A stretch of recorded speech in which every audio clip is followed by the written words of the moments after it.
সংস্কৃত general BA 4th semester Kolkata ইউনিভার্সিটির আন্ডারে 2024 সালে তোমরা যারা পরীক্ষার্থী তোমাদের জন্য সংস্কৃতের সম্পূর্ণ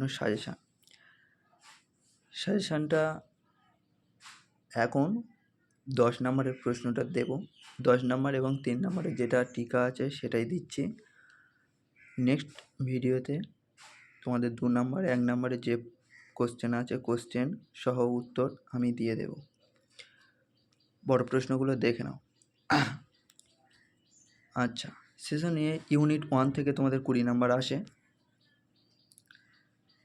প্রথম প্রশ্ন তোমরা 10 নম্বরের জন্য যেগুলো করবে, প্রথম প্রশ্ন মহেশের সূত্র। প্রশ্নটা এমনভাবে আসতে পারে, কতি মহেশের সূত্রাণি বর্তন্তে। তোমরা দেখে নাও, প্রশ্নগুলো লিখেও নিতে পারো। পরের প্রশ্ন হলন্তম। এখানে বলে রাখি, মহেশের সূত্র এবং হলন্তম এই দুটো এবছরের জন্য খুব ইম্পর্টেন্ট। বেশি মহেশের সূত্রটা, এটা 100% আসার চান্স সবচেয়ে বেশি 2024 সালে। আচ্ছা, হলন্তম যেটা আছে ওটা প্রশ্নটা একটু ঘুরিয়ে দিতে পারে, তোমরা দেখে নাও।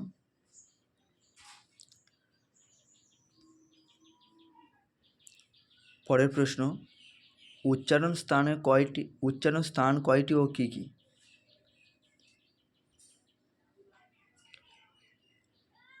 উচ্চারণ স্থান কয়টি ও কী কী?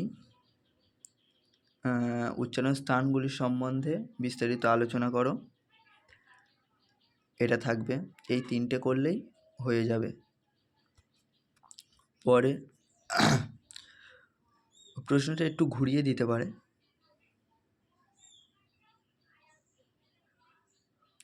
সবর্ণ সংজ্ঞা সূত্র কিম বা সূত্র উল্লেখিত পূর্বক বিস্তারিত প্রতিপাদয়ত। আচ্ছা, সেশন সি ইউনিট 1 থেকে তোমাদের 4 নম্বর দাগ থেকে 10 নম্বরে একটা প্রশ্ন হয়। এটার জন্য তোমরা যে করে রাখবে অপাদান কারক। অপাদান কারকটাও খুব ইম্পর্টেন্ট। পরে প্রশ্ন করবে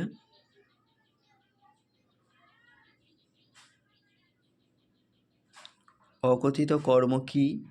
ভরদ্বাজের মতে অকথিত চ সূত্রটি কোন ক্রিয়াপদে ব্যবহার করা উচিত বলে তোমার মনে হয়? লেখো। পারলে কর্মকারকটাও করে রাখবে। এখানে বলি তোমাদের এটা সংস্কৃত ভাষায় লিখতে হয়। 7 নম্বর দাগে একটা বাংলা ভাষায় লিখতে হয়।